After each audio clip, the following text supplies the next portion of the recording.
Hello, this is T Messal. Got another one for you of my, this is more like an essay, kind of a poem. And it's called Every Good Republican. And now this is the Republican who is an apologist, a denier, and does whatever he says, okay? Regardless of whether their consciences tell them to do something better. And this excludes guys like Romney and Kasich who really do have their own consciences. It's all those other legislators, because there are good Republicans everywhere. Okay, here we go.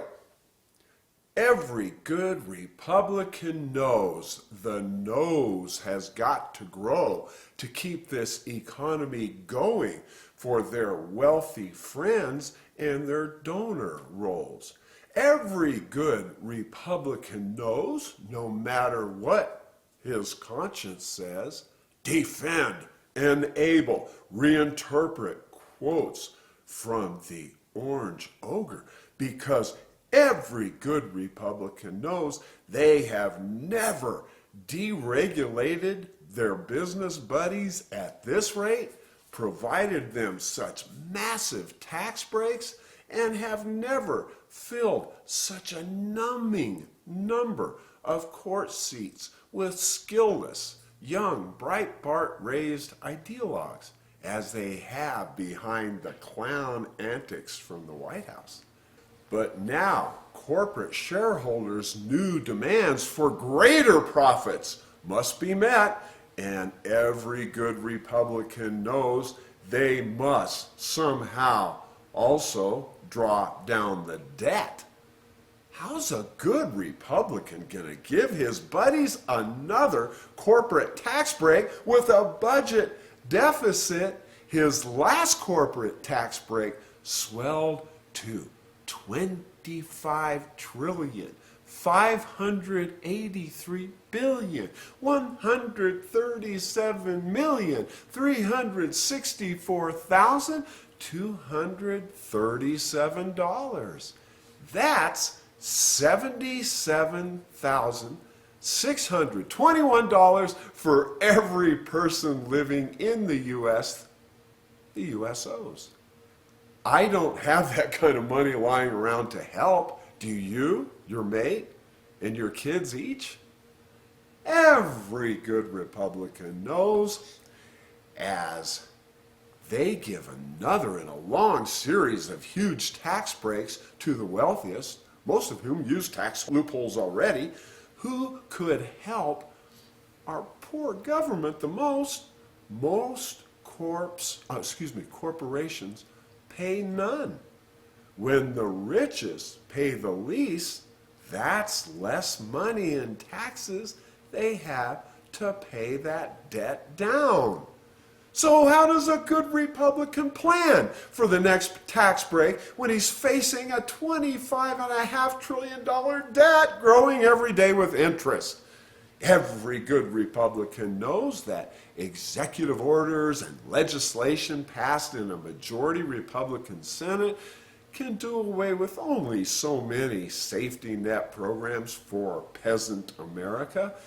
You can deregulate every business in the country and save a few pesky federal regulator jobs checking to see if that hamburger you eat comes from a diseased cow or the plane you ride in will crash because of some inherent malfunction.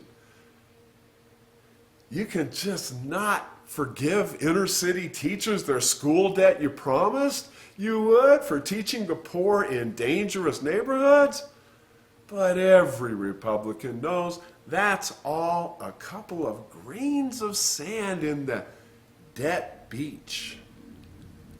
Every good Republican knows the corporations can't pay their workers more than minimum wage and still make those huge profits shareholders demand. But the taxes from all these KFC and McDonald's minimum wage jobs you see posted on their marquees that keeps our unemployment rate down so Republicans can boast about how great the economy is doing, that won't pay down the debt legislating other corporate tax breaks would increase. Poor Republicans. Every good Republican knows he's pointing at dark-skinned immigrants as the problem coming across the border.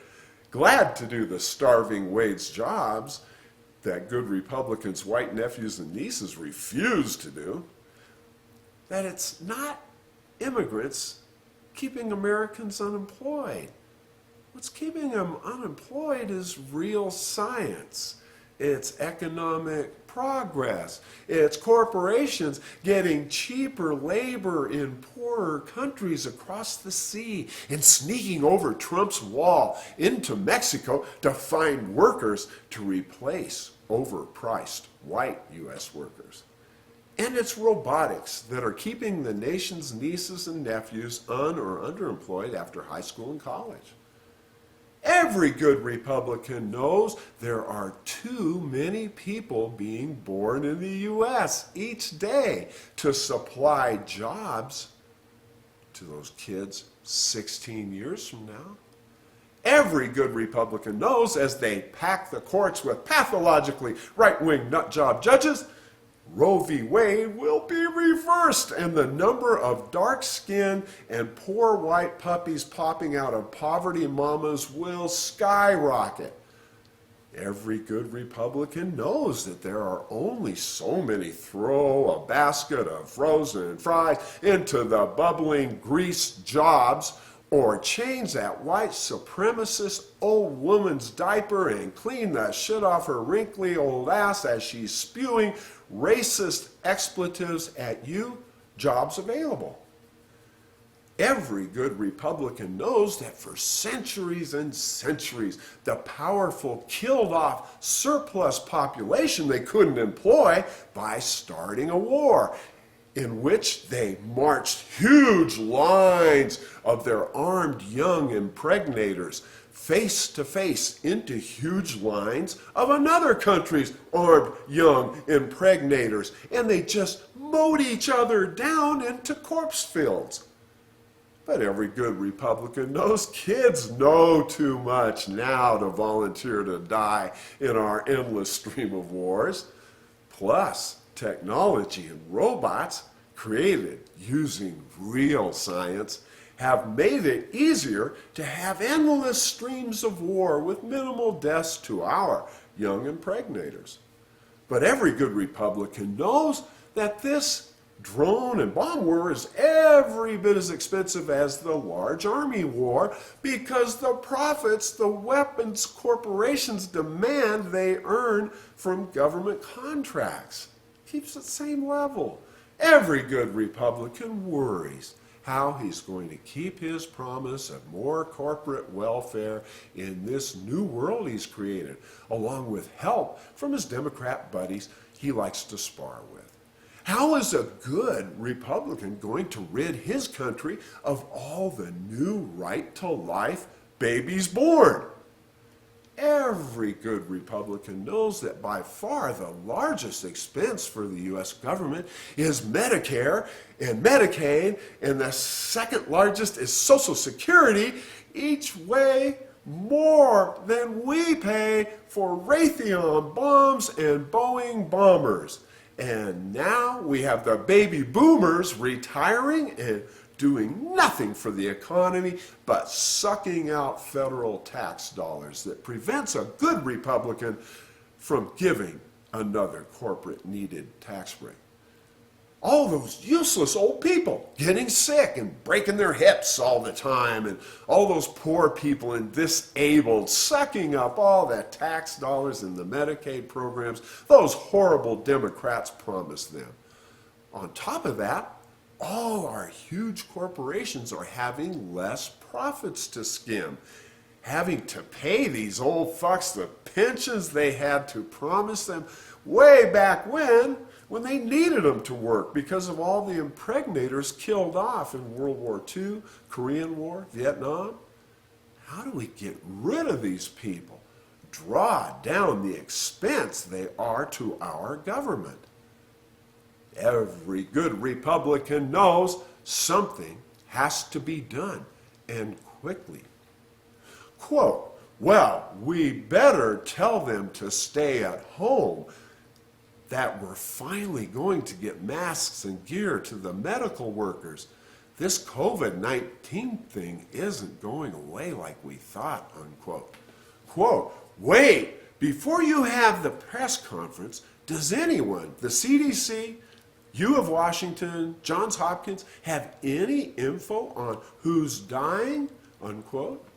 Quote, right here, sir, disproportionate amounts of reds, blacks, browns, people already with debilitating diseases. But the biggest group of all, hardly anyone over 65 survives it.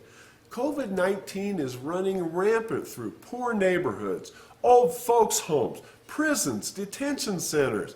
It doesn't seem to affect the healthy young white people much. They can carry it and hardly ever have any symptoms.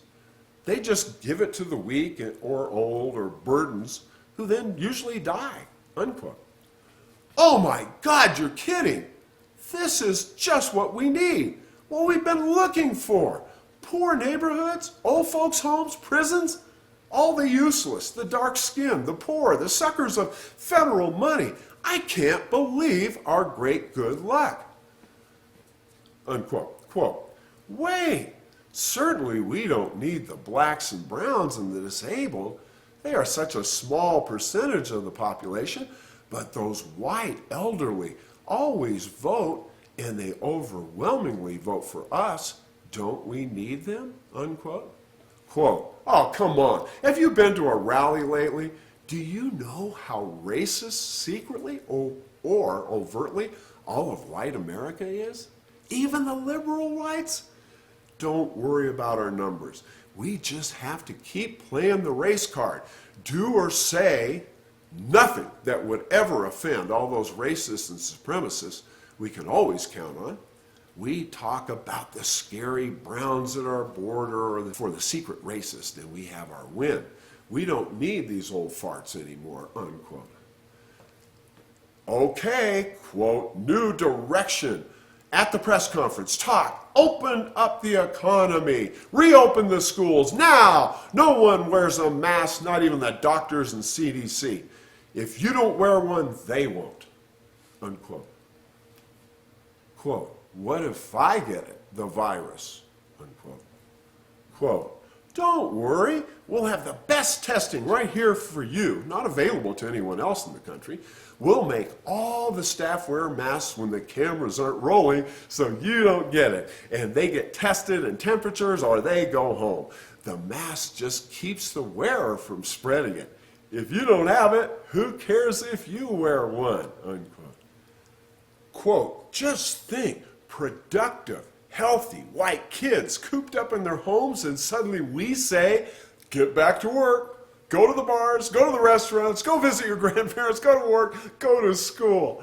Oh, liberals, conservatives, it doesn't matter. That's what they've been waiting for. Can you imagine the effect? They go back to work. Corporations go back to making their profits without hiring all of them back. Just work the ones harder that they have, like every recession, depression we've ever caused. The kids will be so excited and happy to work extra hard next to their friends they've missed. Besides, these white kids, left or right, resent all their tax dollars spent keeping these useless old curmudgeons alive. When we keep warning them, we're soon axing the liberal disaster that is Social Security, unquote. Quote, okay, let's get the press conference rolling. Deny anything our CDC recommends. The white kids don't want to hear them anyway. Oh, and let's get on the phone with our governors, especially in our big states. Also, call the major corporations and get them to put pressure on the left-wing governors like California's. Let's open up and get this thing spread. Every good Republican knows a great advantage when he sees one.